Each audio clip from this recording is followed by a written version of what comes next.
When I was captain of the fast response cutter Forest Rednour from 2020 to 2022, I had an unusual search and rescue case off the coast of Catalina Island in Southern California. We arrived on scene amid 8 to 10 foot breaking waves, as well as 30 to 35 knot winds, about 80 nautical miles offshore. The distress vessel was a panga-style vessel, which is an open top with more than 20 illegal migrants who had become disabled.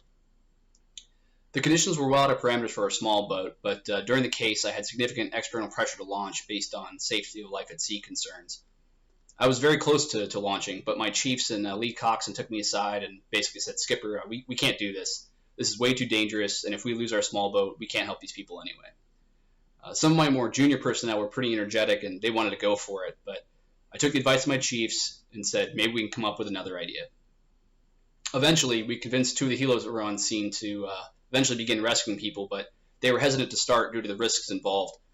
Our assessment of the craft was in no immediate danger, so we all decided to wait until the storm could subside slightly.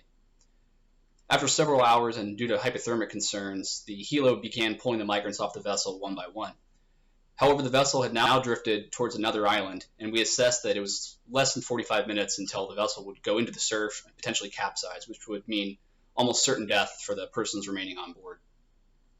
The conditions had improved to the point of being borderline for a small boat launch, but we felt we had no choice, so we launched.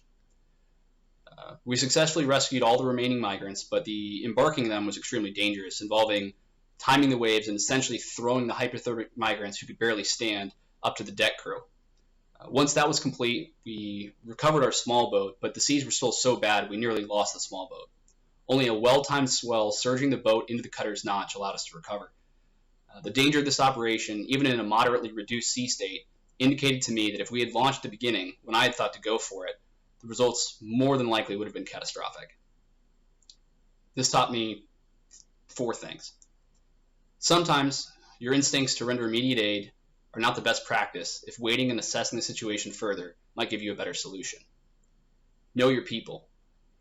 Your junior people might be gung-ho, but if you know that they have their normal tendency, then you can wait appropriately given the circumstances. Listen to your chiefs. You might disagree, but if they're determined, then there's something that you're not seeing. And finally, 4 is know yourself. If you know what you're likely to do in a moment of stress or fatigue, you can weigh it more appropriately and be open to alternative courses of action which might be safer or more successful.